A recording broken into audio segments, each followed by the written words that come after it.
This Oklahoma smash burger is the perfect easy supper for your family, ready in under 15 minutes and guaranteed to be a hit. Alright, first things first, let's talk onions. There are a lot of options out there, but for this style burger, white onions are the classic choice. That said, I'm using yellow onions today because that's what I have at home. The key here is how thin you slice them. You want them almost paper thin, so they soften quickly and pick up those browned, flavorful bits in the pan. If you have a mandolin, use it. If not, a sharp knife works fine as well. Just take your time. Thinner onions equal faster cooking and a sweeter flavor. Now let's make a quick and totally optional burger sauce. In a small bowl, mix together 1 tablespoon of mayonnaise, 1 tablespoon of barbecue sauce, or ketchup if that's all you got, and a half tablespoon of hot sauce of your choice. Give that a quick mix until it's smooth.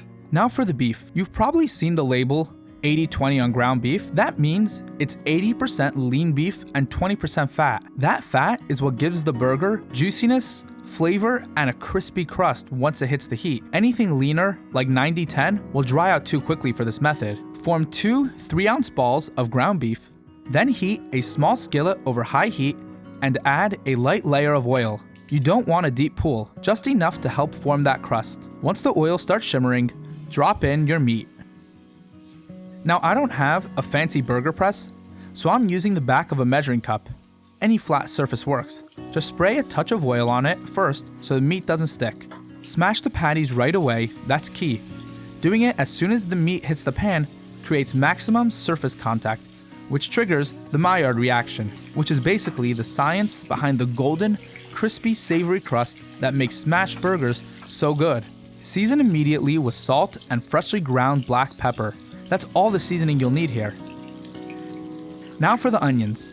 Traditionally, in an Oklahoma burger, the onions actually go under the patty while it cooks.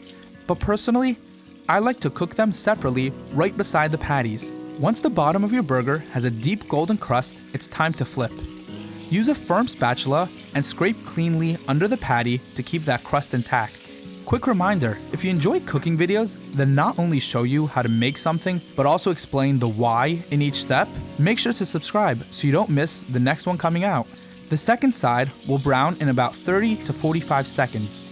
Once it's ready, remove both patties and onions from the pan right away so they don't overcook. Now it's time to build. Grab any burger bun you've got. I'm using frozen because, let's be real, no one's got time to make fresh bread on a weeknight. Add a slice of lettuce, then stack your crispy patties and those caramelized onions. If you're a sauce person like me, add a spoonful of that simple burger sauce we made earlier on the top bun. And there it is, the easiest, fastest, and most flavorful 15-minute dinner you can make. If you enjoyed this recipe, you'll probably love this crispy fried chicken sandwich that is also ready in under 20 minutes. Enjoy!